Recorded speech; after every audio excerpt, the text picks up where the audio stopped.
One of the most successful and enduring technology companies in the world built its global empire on products that are proudly and intentionally average. In a world completely obsessed with being the best, the fastest, and the most innovative, what if the winning strategy was to be just good enough? The Casio F91W digital watch, a piece of technology designed in 1989, still sells millions and millions of units every single year. It does infinitely less than an Apple Watch, carries none of the prestige of a Rolex, but it just might be the single most successful watch in human history. Think about the modern technology industry. It is defined by a relentless and exhausting arms race. Apple launches a new iPhone every September with a slightly better camera. Samsung pushes the absolute boundaries of screen technology. Tech brands are locked in a perpetual war for technological superiority, fighting for the title of the best. And then, there is Casio. Their most iconic products are aggressively, almost defiantly, not the best. Their simple calculators are not the most powerful. Their keyboard instruments are not the most advanced. And their digital watches are certainly not the smartest. Their products are basic. They are affordable. And they are built to last forever. They do not chase trends. They create tools that are timelessly functional. So how has Casio, by deliberately and consistently avoiding the race to be number one, managed to dominate huge segments of the global market and build a brand beloved for its simple reliability? What is the hidden strategic genius behind their philosophy of being intentionally and immensely profitably good enough? That's the question we're answering today. To understand Casio, we have to go back to its founding in post-war Japan. The four Casio brothers were not trying to build luxury items for the global elite. Their mission, from their first major success with the world's first all-electric compact calculator in 1957, was to use the power of electronics to create useful and affordable tools for the masses. Their goal was to democratize technology. This mission evolved into a clear and disciplined product strategy, which we can think of as the good enough triangle. First, and most important, is affordability. The primary question for any Casio product is, can we make this so affordable that almost anyone in the world can buy it? This focus on a low price point opens up a massive, global addressable market that premium brands cannot reach. Second is durability. A Casio product must be tough. It must be reliable. It must work every single time, for a very, very long time. This is the company that pioneered the 10-year battery. They build products that are designed to be used, abused, and to keep on ticking. Third is core functionality. A Casio product must do its primary job exceptionally well, and not much else. A Casio watch tells the time with perfect, quartz crystal accuracy. A Casio calculator performs mathematical calculations flawlessly. Every feature added beyond this core function is a potential point of failure, a drain on battery life, and an increase in cost. So they are ruthless about not adding them. This three-pronged philosophy creates products that hit a very specific sweet spot. They are not aspirational objects you dream of owning. They are functional tools you can depend on.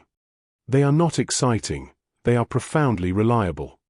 This is a deliberate strategic choice to serve the 80% of the market that just needs a tool that works. This philosophy has produced some of the most recognizable and successful products in modern history. Case Study 1. The F91W, the People's Watch.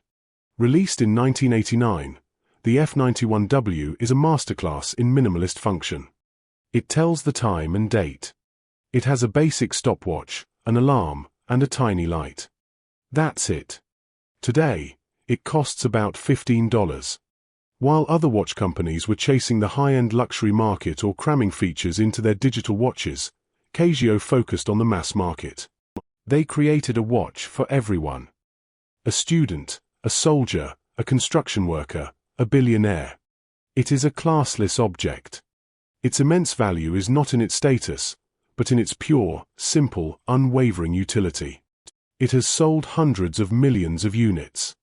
It is a legitimate design icon, not because it is beautiful, but because it is perfect for the job it was designed to do. The F91W is the ultimate expression of good enough as a winning strategy. Case Study 2, the G-Shock, good enough for the apocalypse. In the early 1980s, watches were delicate instruments. Then, a Casio engineer named Kiku Iib accidentally dropped a watch that his father had given him, and it shattered. This personal tragedy inspired him to create a truly unbreakable watch. The G-Shock is an extreme application of Casio's durability principle. The goal wasn't to add more features, it was to build an indestructible fortress around the watch's core function. The design team created the legendary 1010 standard.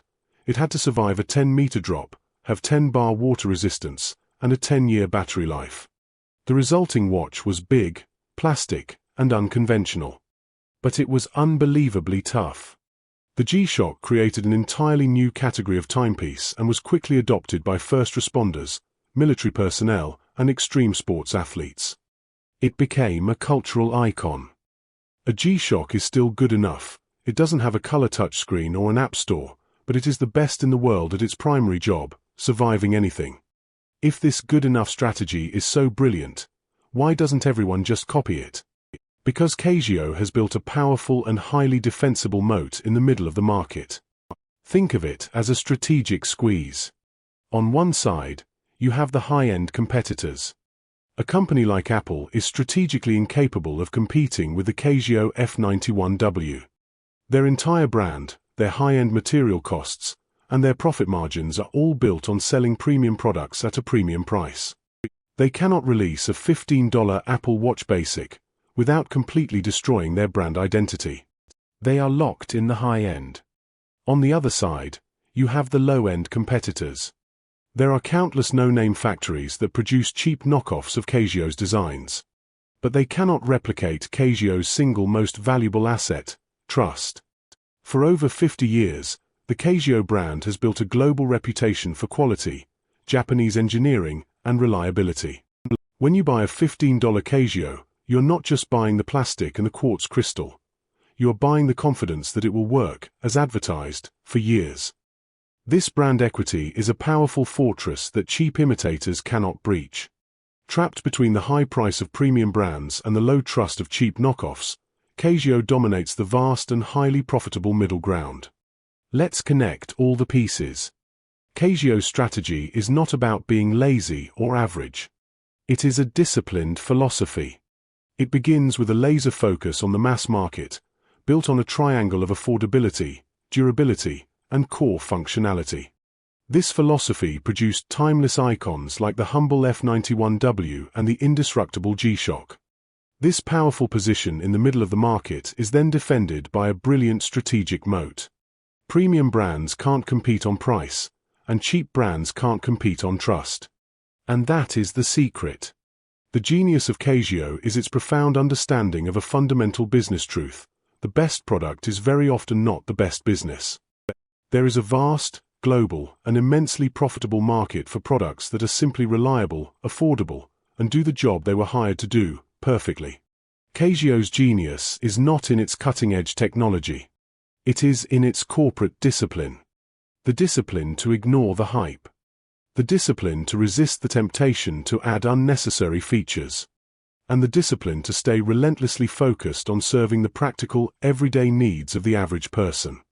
If this strategy is giving you a timely insight, take a second to support our channel by hitting the like button and subscribing.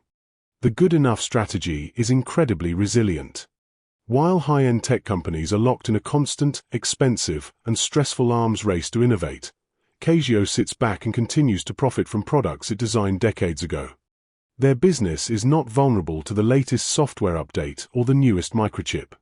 The global human need for a reliable, affordable way to tell the time or do basic math is timeless. The broader business principle here is a masterclass in the theory of the job to be done. This framework, popularized by the late Harvard professor Clayton Christensen, argues that customers don't really buy products, they hire them to do a specific job. People don't hire a Rolex to tell the time, they hire it as a status symbol. People don't hire an Apple Watch to tell the time, they hire it as a communication and fitness tracking hub. People hire a Casio F91W for one simple, clear job: to tell them the time, reliably and cheaply, for a very long time. The lesson is to stop focusing obsessively on your product's features and instead ask, what specific job is our customer hiring this product to do? If you can understand that job and design a product that does it perfectly, you might not need all the other bells and whistles. If you learn something new, hit the like button and subscribe for more strategy breakdowns.